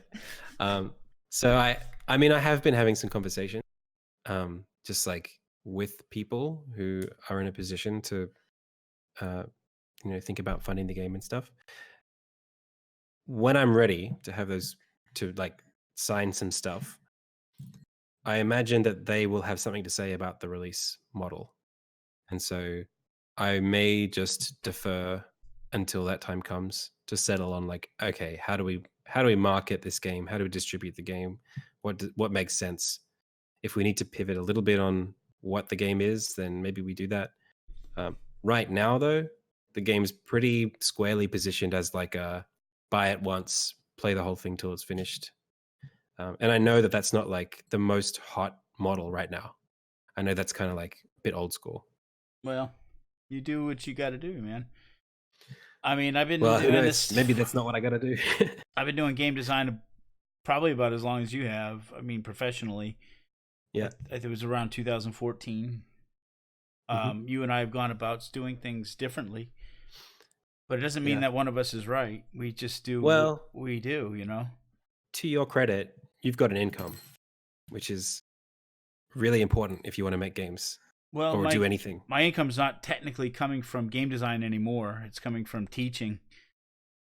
Mm-hmm. So it's still game related. I teach game music? design. Oh, you teach game design. That's great.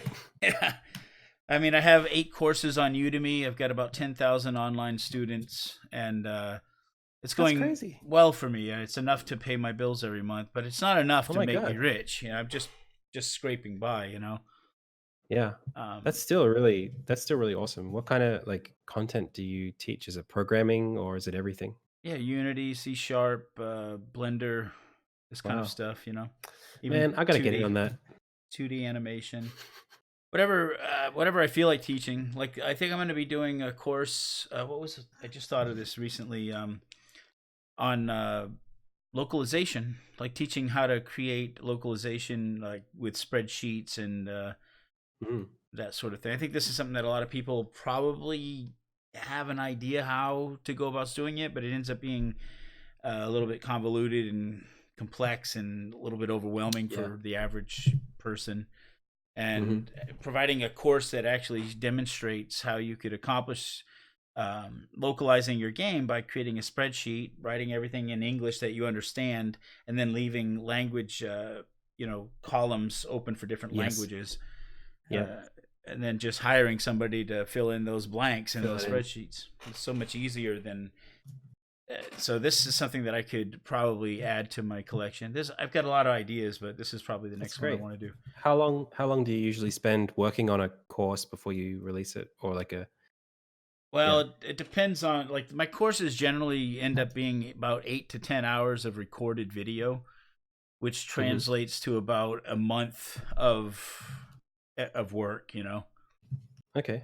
So yeah, I mean, I've been recording some stuff recently for tutorial style content, where I try to break down concepts in an easy to follow way. But they've all been a little bit off the cuff. Like I haven't really had like a script. Would you like, how did you, how stringent were you on like? I hear what you're saying. My teaching style is very organic. I mean, there's some teachers who teach like I do, but I don't think it's normal. I think what I do is treasured by some people because I don't sound like a robot. I sound like a real human Yeah. being who, even though a lot of times I don't really know the material as well as I sound like I do, I at least project it in such a way that I sound confident, and I don't sound like an egg-headed know-it-all. I really just sound like a guy that you could hang out with, and I think that's the secret formula to what I'm doing here is that's kind of like how I feel. and every time I watch a video, whether it's on YouTube or Udemy or whatever, if the guy sounds like a robot or smarty it's too hard pants, to listen to. or uses every proper terminology that he in the book, I just can't focus. I get so distracted by the fact that it just doesn't sound natural that I can't learn that way. Yeah, I hear you. So I think my method, I think that's what you were asking about, is what I'll do is I'll turn the camera on. I know basically what I'm going to teach. I know the title of the video and what I want to basically go over. And I'll just hit record, and then I'll watch it back one time, and I'll be like, that's crap. And then I'll hit record again, maybe watch it back the second time. I know it's going to be crap, so sometimes I don't even watch it. And I just keep doing it over and over again until I go, yep, that's the one. And for me, it's 12 to 15 takes is how many times I do it. I'm like that as well. I'll go forever if I can, like until I get the perfect take. And is that per take or per video? That's per video take. That's like per each one of my videos is like between 10 and 15 minutes. Maybe 20 minutes on the high end of recorded time. Right. So will you record the whole thing 15 times, or just like until you? No, just that one video. So like, let's say I'm focusing on showing you how to use extrude and scale in Blender, right? Right. One very small part of a course, like 10 minutes of expected video.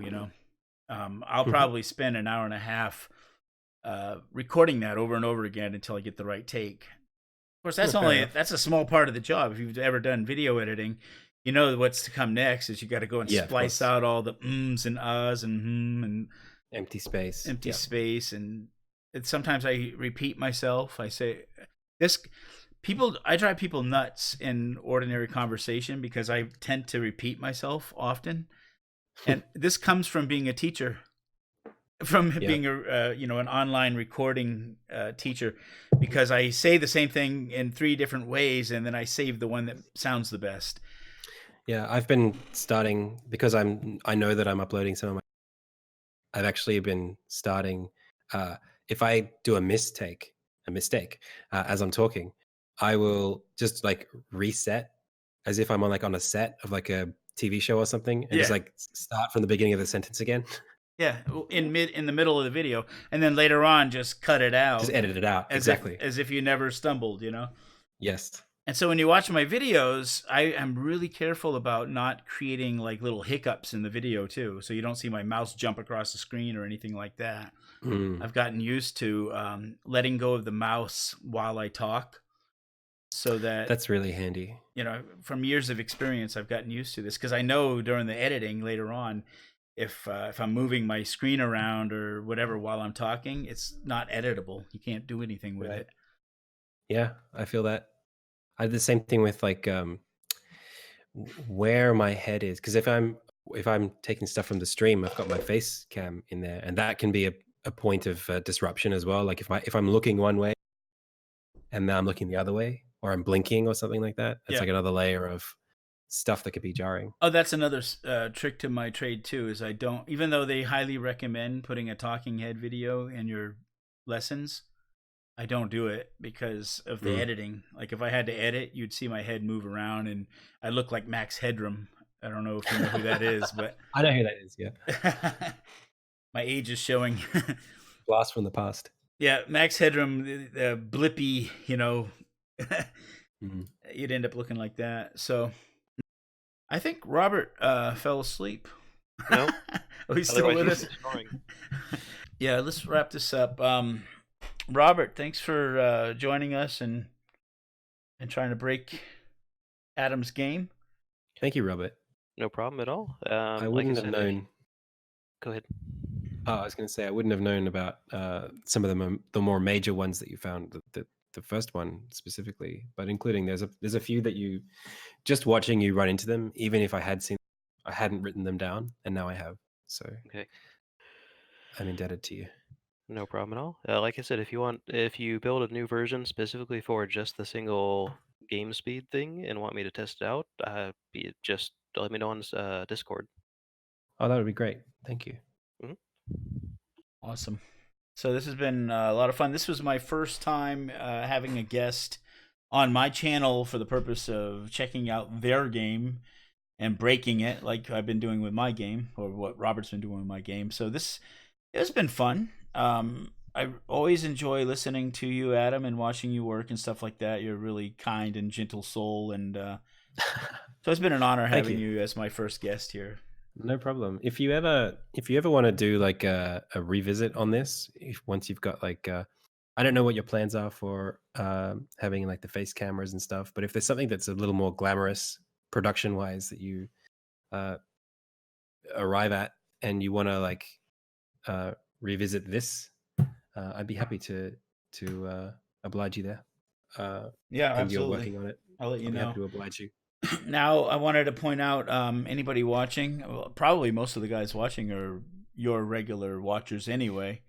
I see a few of my regulars here, but AdamCYounis, 50-50. working on this game Insignia. I've been watching you for seems like about a year now.